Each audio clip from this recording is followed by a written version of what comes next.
নমস্কার। আজকে স্পেশাল আয়োজনে সবাইকে স্বাগত।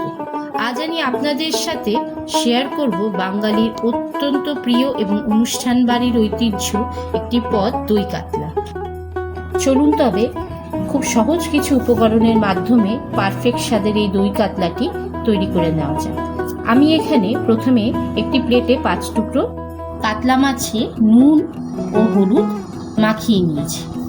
যতক্ষণ মাছটি রেস্টে রয়েছে, চলুন উপকরণগুলো দেখে নেওয়া যায় কি কি নিচ্ছি। প্রথমে নিয়ে নিচ্ছি তেজপাতা, গোটা গরম মশলা, পোস্ত, কাজু বাদাম, কাঁচা লঙ্কা, মৌরি ও সামান্য চিনি। এবারে পেঁয়াজ বাটা ও আদা রসুন বাটা নিয়ে নিচ্ছি। প্রথমে একটি কড়াইতে সর্ষের তেল গরম করে মাছগুলো একে একে ভেজে সোনালি করে তুলে নেব। দিশাহারা কেমন বোকা মনটা রে। এবার ওই তেলেই তেজপাতা, গোটা গরম মশলা ফোড়ন দিয়ে পেঁয়াজ বাটা দিয়ে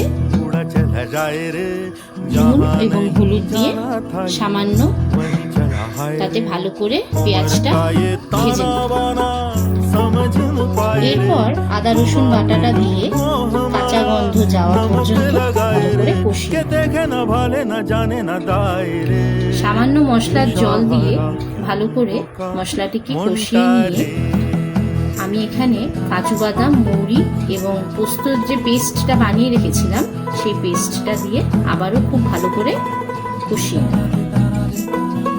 মশলাটি দেওয়ার পর সামান্য একটু জল দিয়ে আমি এখানে ঢেকে দেব। এখানে আমি যে মৌরি ব্যবহারটা করেছি তাতে মাছের যে আষ্টে একটা গন্ধ থাকে সেই গন্ধটা কেটে যায়। মশলা কষে আসলে আঁচ কমিয়ে ফ্যাটানো টক দই দিয়ে দেব। মশলা থেকে তেল আলাদা হয়ে গেলে আমরা পরিমাণ মতো জল দিয়ে মশলাটিকে কিছুক্ষণ ফুটতে দেব। এরপরে ভাজা করা মাছগুলো ওর মধ্যে একে একে দিয়ে ঢাকা চাপা দিয়ে আমরা তরকারিটিকে 2 থেকে 3 মিনিট ফোটাবো।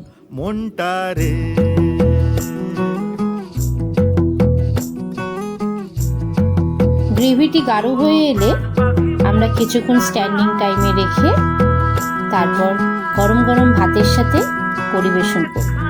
ব্যাস তৈরি হলো আপনাদের বিয়ে বাড়ির স্বাদের দুর্দান্ত এই দই কাতলা।